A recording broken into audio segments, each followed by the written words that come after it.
When you read a newspaper or watch financial and economic news on television, you always hear about financial products such as futures, options and warrants. Did you know these financial products are normally referred to as derivatives? And do you also know what derivatives are? There are a total of 4 parts in this training, and we hope this training can help you know more about derivatives and understand their nature, types, applications as well as their related risks. However, different derivatives have different natures. When trading these financial products, remember to consult your professional investment advisor for further information before you invest. Let's move on to the first part, the introduction of derivatives. Let's start by talking about what derivatives are. Derivatives evolved from, that is, were derived from, other products. In the financial market, derivatives are usually derived from spot market products. For example, currency, stocks, gold, etc., which are called the underlying assets. As derivatives are based on their underlying assets, their values will definitely be influenced by the underlying assets. Apart from this, derivatives' value can also be affected by other market factors, such as interest rate changes, economic environment, etc. Now let's move on to the differences between derivatives and spot market products. Spot market products are those products that can be settled between buyers and sellers in a very short time. For example, when you are shopping in a supermarket, products on the shelves can be taken home right after paying for them. The same is true in the spot market, where you can settle the trade for currencies or stocks, usually within a day or a very short period. Thus, they are called spot market products. Normally, the difference in settlement times is a way to differentiate spot market products and derivative products. In addition, if the prices drop rapidly after you bought spot market products, you would not have immediate losses unless you realize the holding. But if you bought derivative products, which must be settled before a specific future date, for example a month later, when the prices drop rapidly, you would bear the risk of losses. For example, you may be aware of one such derivative product, warrant. A warrant's value is directly related to the movement of its underlying stock price. Now that you know how derivatives and spot market products are related, and also where derivatives evolved from, you should be able to tell why these financial products are called derivatives. Having concluded this section, let's pause for a summary. Derivatives are based on spot market products. For example, currency, stocks, gold, etc. Derivatives are settled on a specific future date, while spot market products can be settled within a day or a very short time. Finally, derivatives prices are mainly influenced by the movements in the price of their underlying assets. Coming up, we will talk about the different natures and types of derivatives. We hope to see you back here.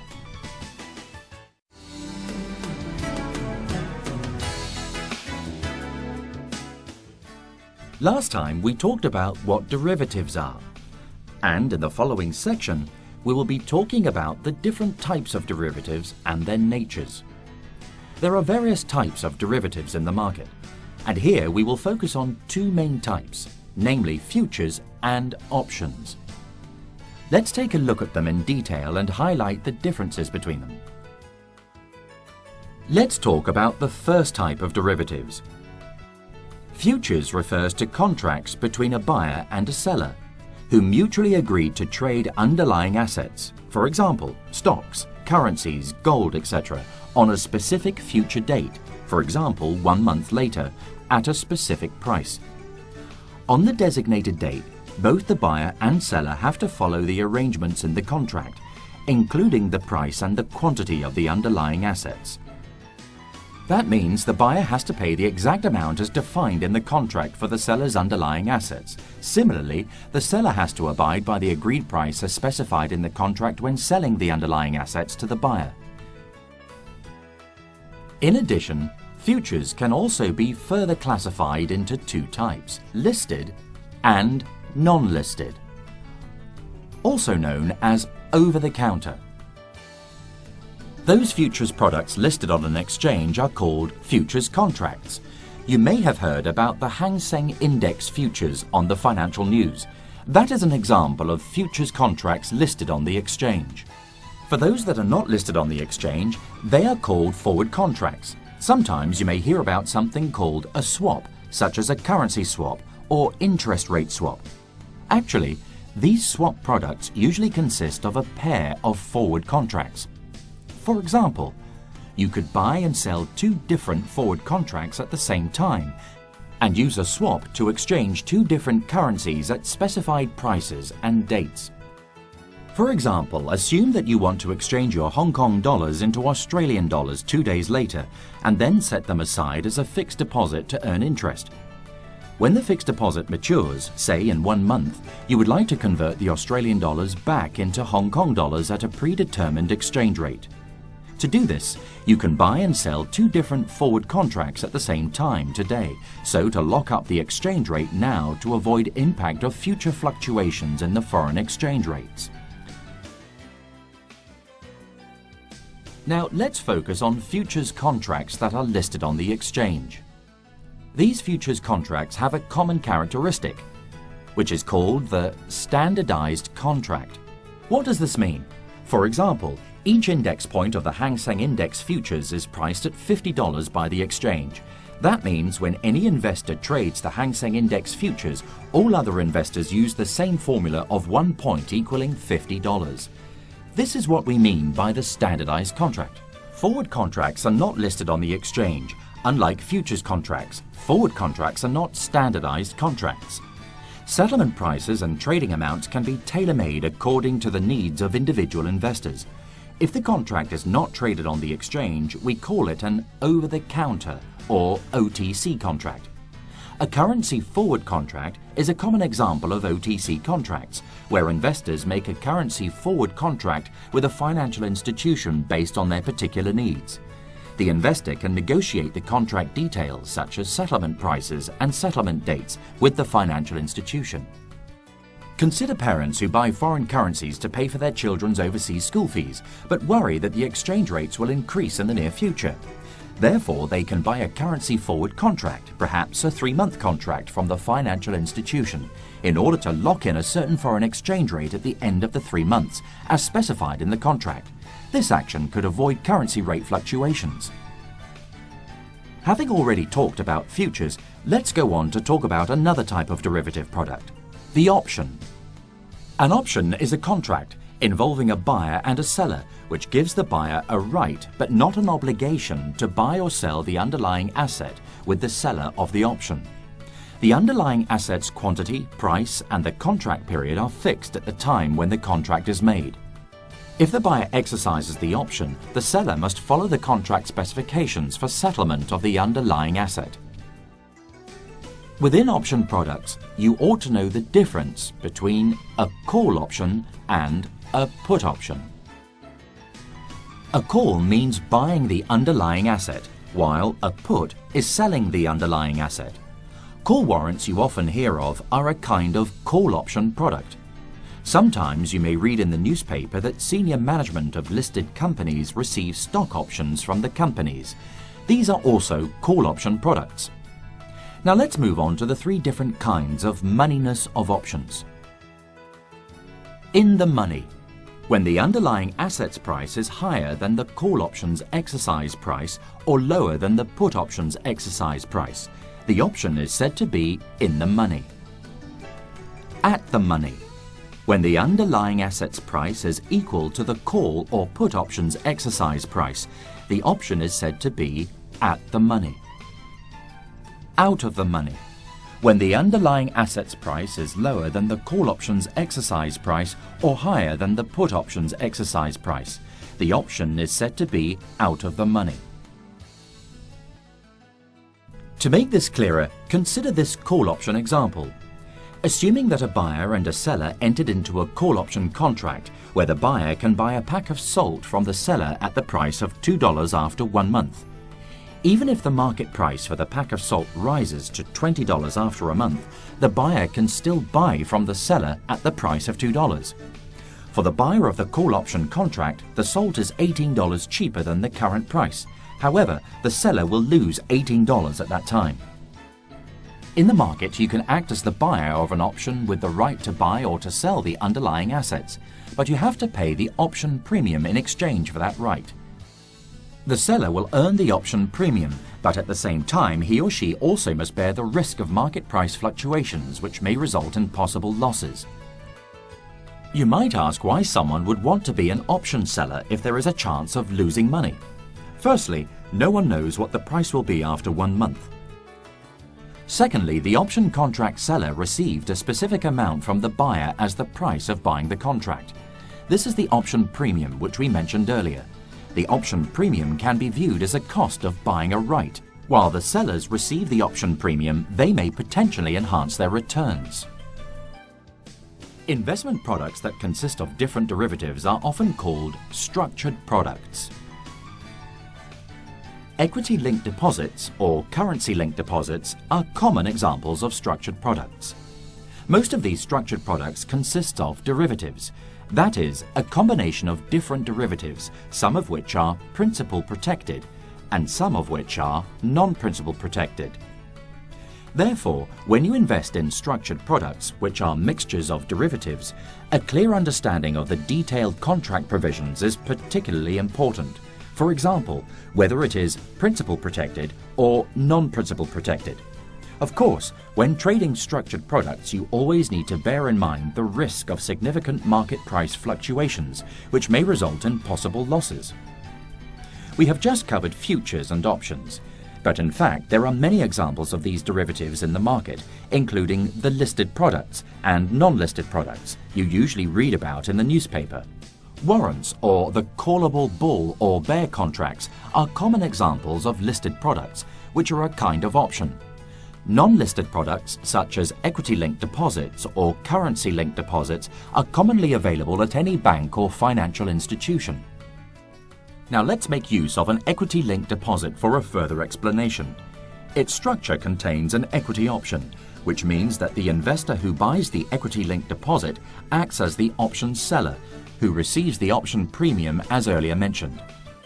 In this case, if the underlying stock price does not fall below a specified price, referred to as the exercise price in the option, the investor can earn the option premium and thereby enhance his or her potential return. On the other hand, the investor also has to bear the downside risk resulting from significant market movement of the underlying stock. Now for a quick summary. Do you remember the two types of derivative products we have talked about? They are futures and options. And what are their differences? Futures are contracts between a buyer and a seller who mutually agreed to trade specific underlying assets at a specific price on a specified future date. Among option products, you ought to know the difference between a call option and a put option. For example, a call option gives the buyer a right but not an obligation to exercise the contract. In other words, to buy the underlying asset from the seller at a predetermined price on or before a certain future date. What about the characteristics of structured products? Most structured products are embedded with derivatives. Some are principal protected and some are non-principal protected. Next time, we will talk about the applications of derivative products. See you next time.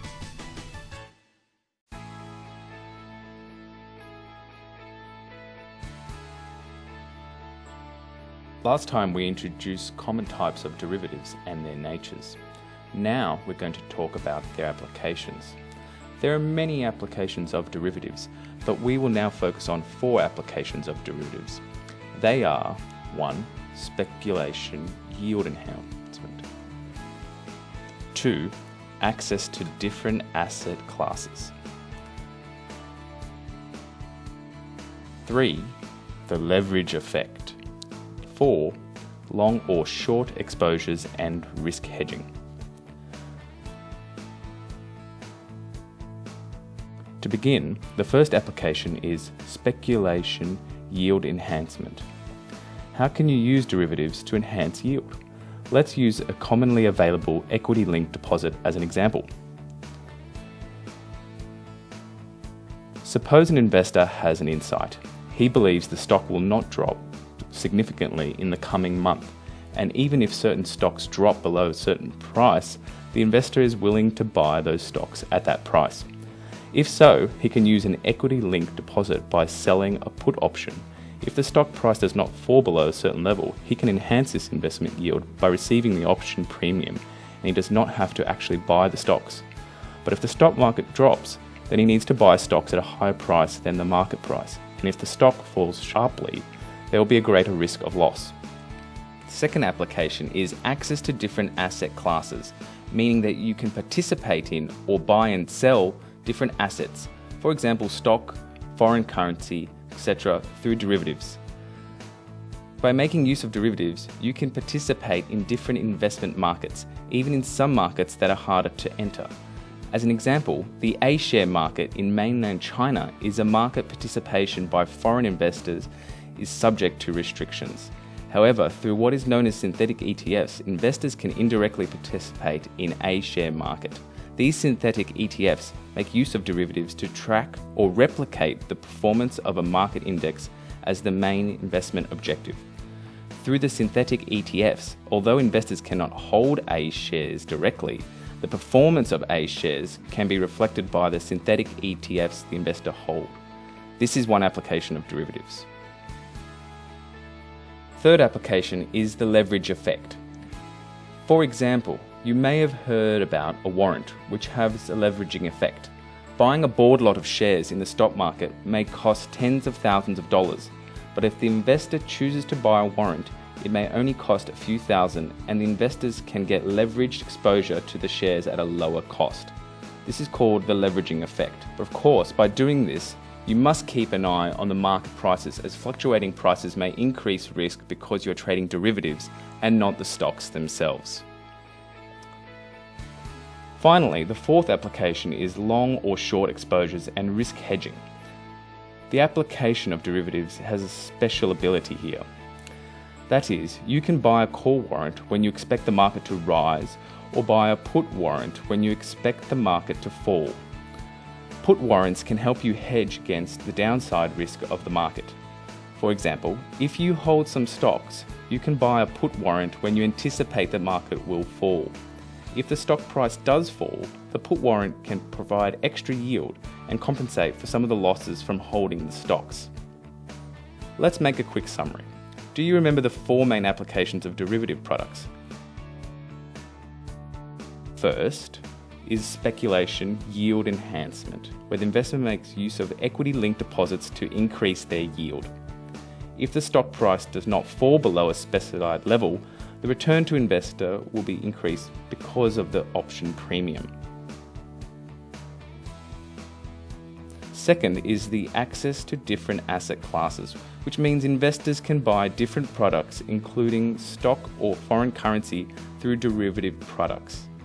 Equity-linked deposits and synthetic ETFs are common examples of this application. Third is the leverage effect, which means investors do not need to pay tens of thousands of dollars to buy a board lot of shares. Instead, they only pay a few thousand for a warrant, which can provide leveraged exposure to shares at a lower cost. This is called the leveraged effect. Lastly, the fourth application is long or short exposures and risk hedging. Investors can buy a call warrant when they expect the market to rise, or buy a put warrant when they expect the market to fall. These types of put warrants can help to hedge the downside risk of the market. Besides the applications of derivative products, we also have to understand the related risks. The next section will explain the risks involved in derivative products. Goodbye for now.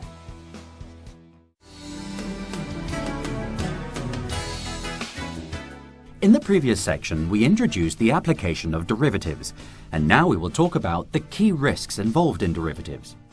They are: number 1, counterparty risk. 2,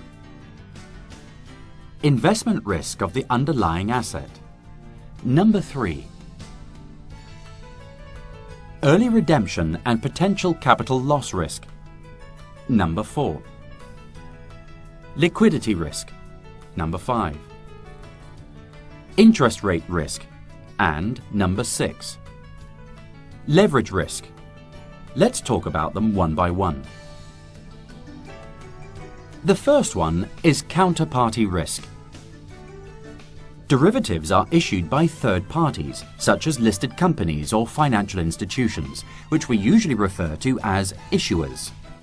If these organizations encounter financial problems and this leads to a decrease in their credit rating, or if they collapse because of solvency problems, the derivatives' values will be affected and may even lose all value.